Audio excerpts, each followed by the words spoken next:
Bueno, se dio por finalizada la etapa de los encuentros locales autoconvocados del proceso constituyente, pese a las críticas de la oposición y las actas que quedan por subir al sistema. Desde el gobierno sacan cuentas alegres. Vamos a conversar de este y otros temas también. Nos acompaña el abogado constitucionalista Fernando Atria. Bienvenido, gracias por acompañarnos. Hola, buenos días. ¿Fue exitoso el proceso de la consulta ciudadana de estos encuentros locales autoconvocados? Bueno, se produjo un espacio donde hubo 6.000 encuentros que ya están verificados, digamos, y hay alguna posibilidad de que haya alguna otra cantidad que todavía están por subirse sus actas. Y eso yo creo que significa un grupo significativo de ciudadanos que se juntan a conversar sobre la Constitución por entre, no sé, 3 o 5 horas. Y eso tiene que ser visto como una cuestión importante. Yo no creo que sea importante por lo que va a salir en términos de las conclusiones, por así decirlo. No creo que sea que vaya a ser un impacto muy grande en cuanto a que el documento que se va a escribir respecto de eso, las llamadas bases, vaya a ser un documento especialmente legitimado por una amplia, por la participación popular, ¿no? Porque no es un sistema que sirva para eso. Y en todo caso la pregunta es cuál va a ser el criterio de redacción de esas bases, etc. Entonces, si uno pone los ojos en la significación de esas bases, o sea, el documento, entonces este proceso no parece particularmente poderoso, fuerte. Pero si uno pone el ojo en el hecho de que se llamó a la ciudadanía y la ciudadanía respondió juntándose en estos miles de encuentros locales a conversar sobre la Constitución, yo creo que esa es una cuestión que es relevante y que es importante en el transcurso del proceso constituyente. Ahora pensando en los cabilderos, digámoslo así, aquellas personas que se reunieron, que participaron, que estuvieron 3 o 4 horas debatiendo en torno a la Constitución que desean, a la Constitución que sueñan, a los derechos que a ellos les parece que deben estar consagrados en la futura Carta Magna. Desde el punto de vista de ellos, pareciera relevante que parte de sus conclusiones pudieran tener una incidencia real en este proceso constituyente, ¿no? O sea, que la pregunta es cómo pueden tener esas conclusiones una incidencia real. Yo no estoy diciendo o sea, lo que estoy diciendo no es que uno puede ignorar lo que pasó en eso. No, precisamente al contrario. Lo que estoy diciendo es, no hay ninguna manera de producir una conexión entre lo que se discutió y concluyó en más de 6.000 encuentros locales. Eso es todo lo que vamos a decir por ahora, ¿no? Claro, porque 25 es lo que dijo ayer. Bueno, son entre 6.000 claro. y 15.000 inscritos que no sé cuántos que no se han subido las actas, pero hay plazo hasta ahora, lo acaban de ampliar, hasta creo que es como el lunes, ¿no? Entonces hasta ahora, estos 6.000, bueno, en fin, da lo mismo, ¿no? Por ahora. No hay ninguna manera de asegurar que lo que se concluyó en esos más de 6.000 encuentros, tenga... o sea, ¿cómo se va a hacer para pasar esas 6.000 actas en un texto en prosa en, no sé, 100, 200 páginas? De modo que ese texto públicamente aparezca como que no hace más que reproducir las conclusiones de esos encuentros locales. Yo creo que eso no se va a lograr. Y esto no tiene nada que ver con la virtuosidad o moralidad de quien lo haga. No se va a lograr en el contexto político actual, que es un contexto de sospecha de las instituciones representativas, etcétera, y el Consejo de Observadores, que aparentemente el que lo va a hacer, que es un consejo más bien binominalizado, ¿no? Entonces, yo no creo que esa sea la importancia de esto. Y yo no creo que a quienes participamos, porque cuando tú dices un ciudadano que participó, bueno, podría ser yo, claro. Yo participé.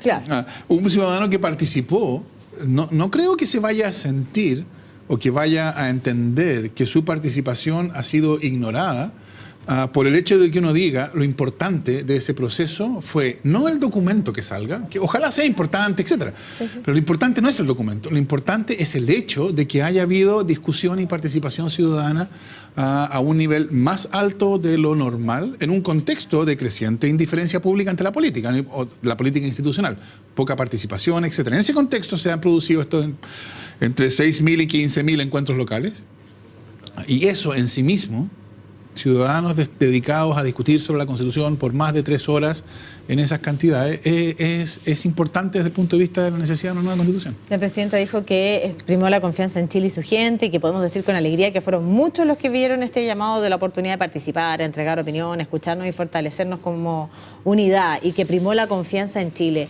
¿Estos encuentros con miras a este proceso constituyente pueden recobrar alguna confianza o más bien son ciudadanos que por esta crisis de confianza entienden que esto es un espacio tal vez para poder hacer valer lo que para ellos parece importante? Fernando, tú, bueno, conoces de sobra la programación de CNN Chile, tú sabes que nos importa lo que está pasando en el minuto. Te invito para que me acompañes a lo que ocurre. Sí, las palabras de la presidenta Michelle Bachelet y luego seguimos conversando.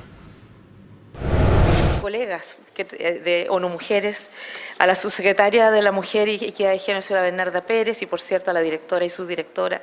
Fernando Atria, y para seguir avanzando en esta primera fase del proceso constituyente y ya avanzar en otros temas, Fernando, la presidenta se ha referido a eso, pues a esta consulta individual o las consultas locales autoconvocadas, habló de la participación de las mujeres a propósito en el lugar en el cual ella se encuentra y calificando una vez más de exitoso este primer proceso donde ciudadanas se reunieron para debatir en torno a la Constitución y respondiendo tal vez de forma muy somera a las críticas que han venido.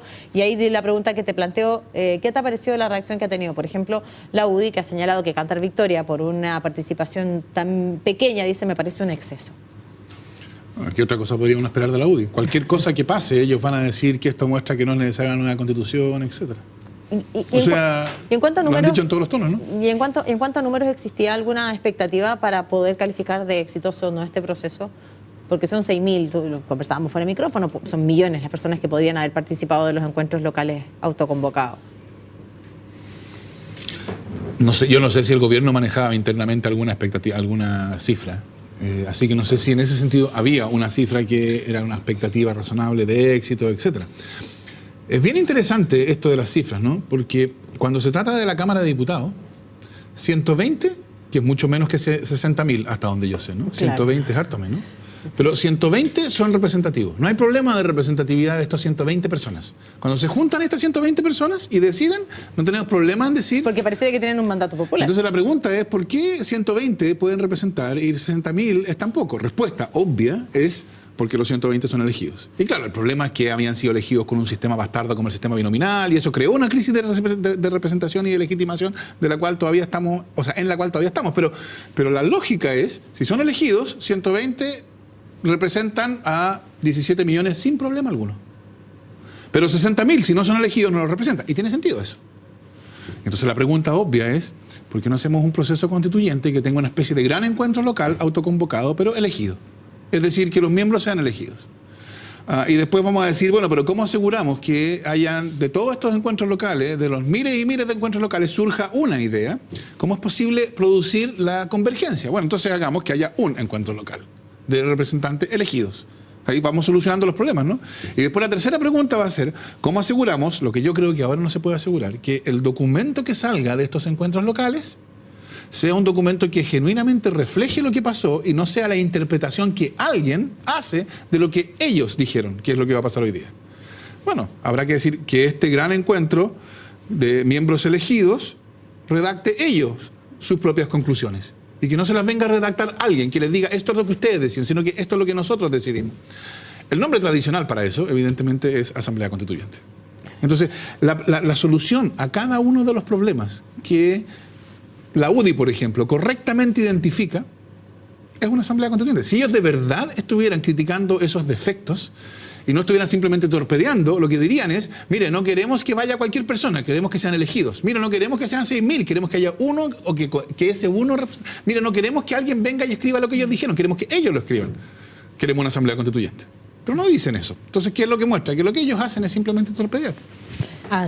Podríamos conversar largamente de este proceso que al menos tiene todavía muchas etapas, así que, pero lo que debiéramos al menos conocer pronto es el proyecto de la reforma a la educación superior, y la pregunta que te quiero plantear de inmediato es ¿cómo crees tú que ha llevado el Ejecutivo adelante el poner de acuerdo o cómo ha dado a conocer ciertas luces de este proyecto de la reforma de educación superior a aquellos actores que son los que están mayormente expectantes de conocer ya este proyecto? Bueno, eso también es una demostración de los problemas que hay a nivel institucional, ¿no? Porque toda esta demanda de que haya trabajo prelegislativo y que el gobierno se preocupe de conversar con todos y de producir entonces convergencia en torno a un proyecto para que el proyecto llegue más o menos consensuado. Bueno, en teoría, eso es lo que debería pasar en el Congreso. Para eso está el Congreso. De hecho, el Congreso puede pasar, es el lugar para que pase eso en un contexto de discusión pública, donde hay representantes elegidos, etcétera, ¿no? Y entonces quien va al Congreso va públicamente y hace sus demandas públicamente y el acomodo de distintas posiciones se produce en público. En cambio, el trabajo prelegislativo es un trabajo oscuro en el sentido de que pasa en privado, pasa en las oficinas de los ministros respectivos, pasa en negociaciones directas, uno nunca sabe qué es lo que...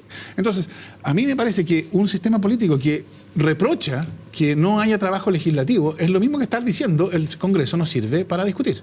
Y eso plantea un enorme signo de interrogación, entonces, ¿para qué demonios está el Congreso? Por lo tanto, eso de llegar con relativo consenso al Congreso... O sea, yo creo que en el fondo, yo entiendo por qué se dice, porque el Congreso hoy día no es un espacio de discusión. Entonces, pero yo diría, que eso sea una crítica es una patología de nuestro sistema. Y nos queda poco tiempo, pero hablemos entonces de las expectativas que tú puedas tener sembradas también en esta reforma en sí misma y su contenido. Bueno, yo escuchaba lo que decía el rector Valdés antes de la entrevista, y a mí me llama la atención porque yo creo que hay una cuestión profundamente distorsionada en esta discusión. Y es lo que hace pública, o sea, hay una cuestión importante, fundamental acerca de la universidad pública.